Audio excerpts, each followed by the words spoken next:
과제를 준비할 때 에스롬은 사전 분석 도구로 유용하게 활용하고 있습니다. 단순히 기술적으로 가능하다는 것만으로는 부족하고 이 기술이 왜 지금 필요한지, 기존 기술이나 장비와 비교해 어떤 차별성이 있는지, 산업 현장에서 실제로 도입 가능한 수준인지를 설명해야 하기 때문입니다. 안녕하세요. 브릿지 테크놀리지에서 R&D 연구를 맡고 있는 윤선희 이사입니다. 저는 그동안 경량 소재 부품 개발과 소형 레저 선박 제조 분야에서 근무하면서 복합 재료, 즉 컴포짓 소재의 가능성을 가까이에서 경험해왔습니다. 특히 복합 재료가 다양한 산업 분야에 더 널리 활용되기 위해서는 소재 자체의 성능뿐 아니라 생산 공정의 개선과 자동화가 반드시 필요하다고 생각하게 되었습니다. 이후 자동화 장비를 개발하는 주식회사 하이인텍에서 입사해 자동차 분야의 경량 부품 생산 자동화 장비를 개발했습니다. 복합재 분야에서는 열 가소성 AFP 생산 장비와 프레스 장비를 개발해 기업들의 생산 공정 개선을 지원했고, 생산성과 경제성을 높일 수 있는 인발 장비도 개발했습니다. 특히 이 인발 장비를 통해 건설, 토목 분야에서 활용되는 부식 방지 복합 재료 리바 생산을 지원했고, 국내 보급뿐 아니라 해외 수출까지 이어졌습니다. 현재는 브릿지 테크놀리지에서 기존 부식 방지 복합 재료 리바의 단점인 치성을 보완하고 보다 연성을 갖춘 복합 재료 리바를 개발하는 연구를 진행하고 있습니다.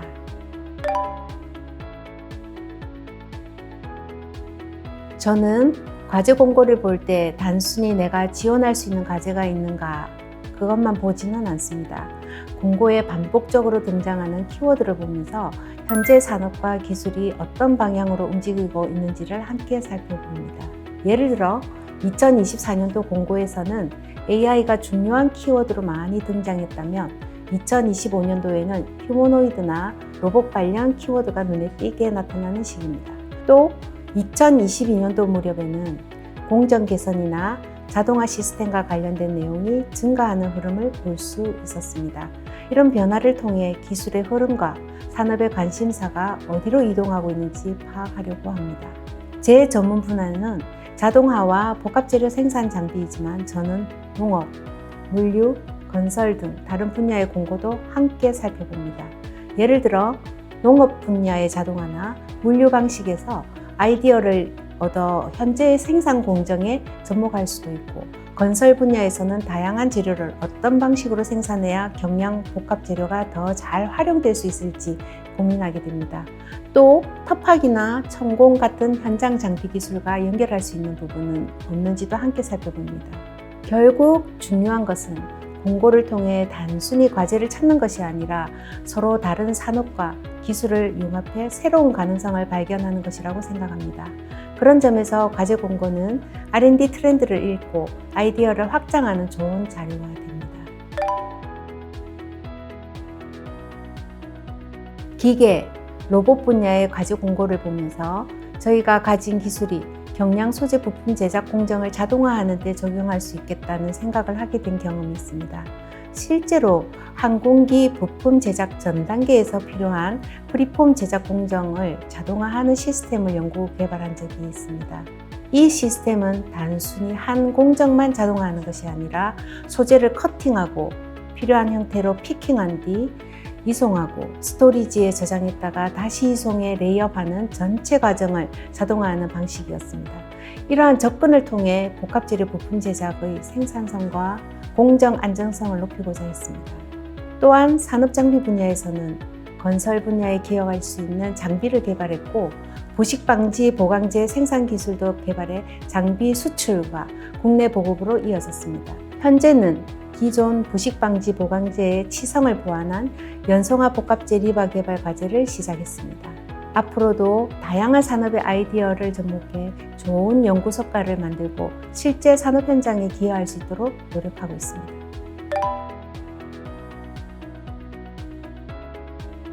연구 개발 계획서를 준비할 때 가장 먼저 생각하는 것은 이 과제를 성실하게 수행할 수 있는가, 그리고 개발된 기술이 실제 산업 현장에서 얼마나 활용될 수 있는가입니다.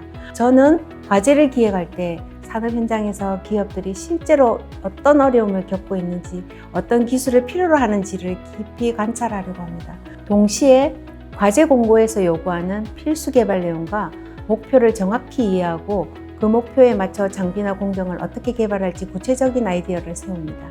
또 하나 중요하게 보는 부분은 경제성입니다. 아무리 성능이 좋은 고가 장비라도 유지보수 비용이 많이 들거나 보존과 관리에서 시간이 오래 걸린다면 산업 현장에서 활용되기 어렵습니다. 결국 기업 입장에서는 합리적인 비용으로 도입할 수 있고 안정적으로 운영할 수 있으며 생산성을 높여줄 수 있는 장비가 가장 가치 있는 장비라고 생각합니다.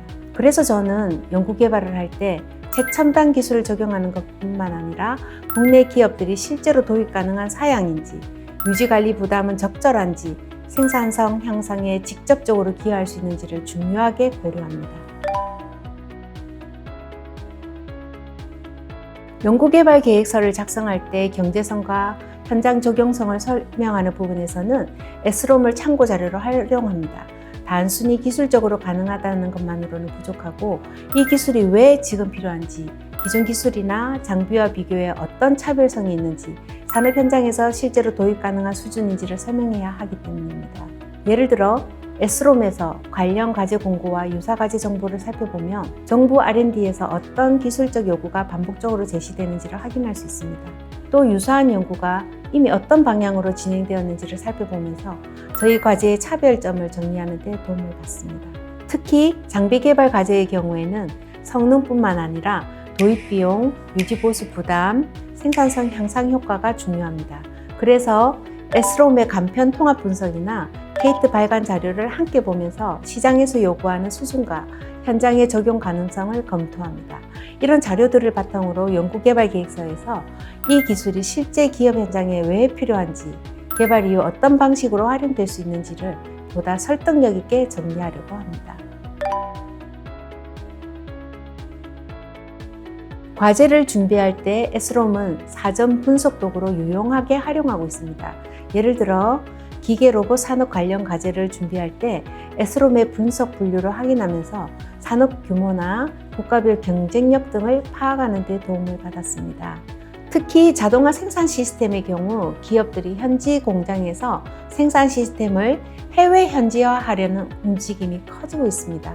이런 흐름은 국내 생산 기반이 약화되는 원인 중 하나로도 볼 수 있기 때문에 앞으로 어떤 기술을 개발해야 국내 기업의 경쟁력을 높일 수 있을지 함께 고민하게 됩니다. 세부적인 시장 분석이나 기술 분석 과정에서 에스롬 분석 서비스만으로 충분하지 않은 경우 케이트 이슈픽이나 R&D 기획 연구 자료, 조사 분석 보고서 등을 함께 참고합니다.